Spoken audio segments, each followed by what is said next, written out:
Hey, what's happening everyone? I am Sir James from Gamerfuzion.com, and for this video I'm here to give you guys a small preview for an upcoming title known as Hyperdimension Neptunia Rebirth 2 Sisters Generations, or in this case Hyperdimension Rebirth 2 for short. So before we begin by showing off some gameplay, I do want to go over a few simple things.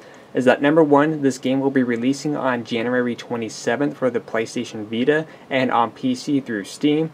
Number two is that if you do happen to own the PlayStation TV, the game is compatible with this device. I have tested it out and it works great. The next thing is that this preview will not contain any spoilers. And last but not least, for those of you who get your Vita games as a digital download, the file size for the game is going to be slightly over 3 GB in size. So now that we got that information out of the way, let's go ahead and begin by starting up the game. And of course, also too, to let you guys know is that you do have the option for voices, such as if you want to have the English voice actors or Japanese voice actors, which you could simply change by going to the systems menu and changing the options to configuration. Simple as that. Alright, so I guess one of the first things we're going to go ahead and show you guys is the actual world map. Don't worry, no spoilers whatsoever, because when you begin the game, you're going to see specific landmarks, but you don't know exactly what those places are called. So there's nothing to be shown here, but just overall, as you can see, it's nice and colorful, and there's a lot of different locations that you're going to be visiting within the game, which I can't wait to see what kind of enemies are going to be there and where the story will take us. Next up is going to our main landmark, which you have kind of some of the main functions here. Here you're able to shop for more additional items, which I won't show you guys exactly because I may have some stuff that I might spoil for you guys.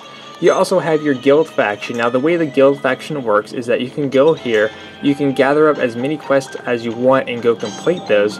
When you are done, you come back to the guild, go back to report quest, and you basically turn that in, and the reward, depending on what you're doing at the time, will tell you if you're going to be getting an item or some experience points. So it's a nice way to gather some resources, and then that's pretty much how that works.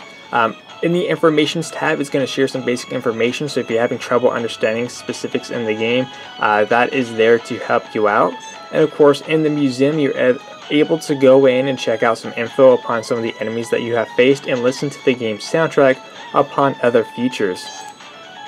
Now pressing the triangle on the controller will basically allow you to bring up some more additional options. You have your item, equipment, commands, party, status, quest, plans, nebula, and of course your systems options. Starting with the item list, you have everything nice and organized in terms of what kind of weapons, specific items, and of course potions, and of course key items for the main game. Next up is going over the equipment slot. Here you're able to change the equipment around for your party members. So here are the three that you're actually going to be starting off with, which is pretty cool, and each one has their own unique fighting styles, which is what I like in a game like this. So of course you have your basic medic, you have your main heavy hitter, and you have another one with a unique feature. And of course it also displays what their current level is and how much experience that you need to level them up.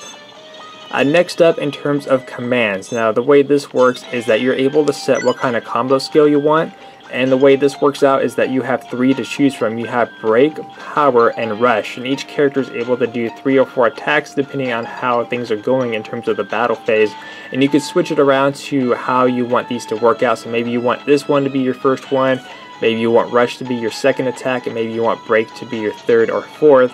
You could always mix and match in terms of how your playstyle is.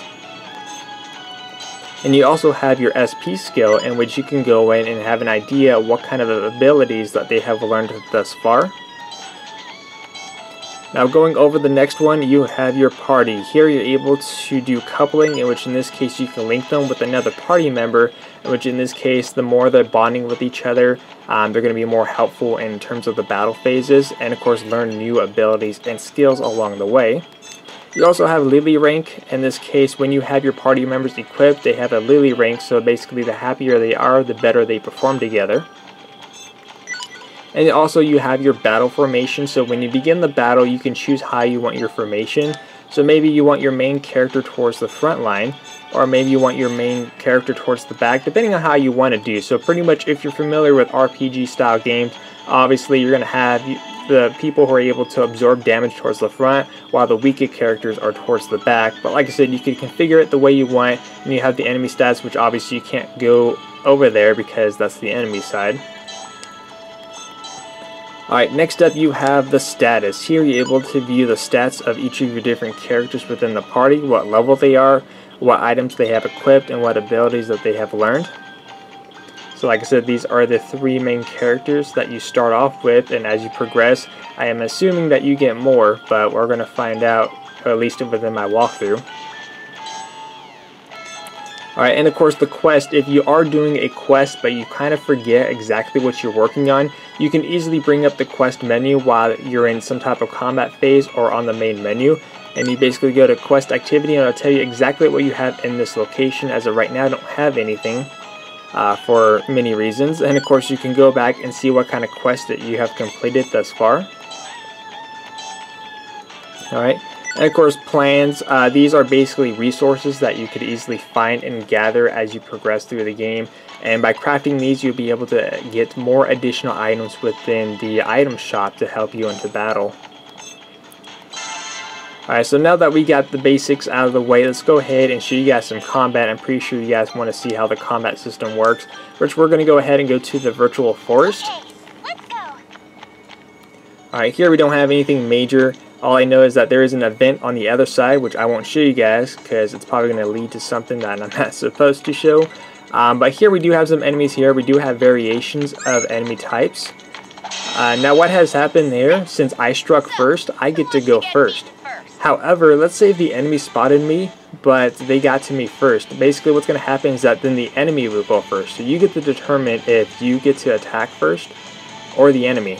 So here's how the combat screen works. On the right hand side you have your SP skills, which you can select what kind of abilities you want to use. And of course you have your basic attacks once you move up and you have an enemy within range. And you can move up within the facility, within the battle phase. So for here, for this purpose, I'm going to go ahead and use an SP skill. Alright, we have our Demonic Inferno, which is a really heavy attack and always useful to taking out waves of enemies. And of course, another nice feature is that in the game, there's variations of weapons, and each kind of weapon does their own special techniques. So one of the first weapons that you do actually get within the game is this unique looking sword here. As you can see, it has this weird long box here. Basically, if there's a set of enemies aligned with each other, I could use this as a sword to attack more than one specific enemy, or even 3 to 4 if they're all lined up perfectly. But for the basic attacks, you just line up your enemies in range, and you simply go to attack, and you select your different categories like rush, you have your power edge, and break again. And of course, we also have our team medic here, which she has first aid, and she also has antidote just in case if anyone gets poisoned. So just to kind of demonstrate this as a supportive character, we're going to go ahead and heal ourselves, even though I don't really need to. And of course up here is the command chart, which is going to show you exactly who's going to be going next in the line of combat. So let's go ahead and finish this enemy off. And that's pretty much the basic of the combat. Like I said, I can't go too much detail, but all I can say is that each weapon is unique, and if you actually explore and look in the details of each of the weapons, you're going to find some really interesting combinations, which will probably be best suited depending on the situation at hand. So definitely keep that in consideration.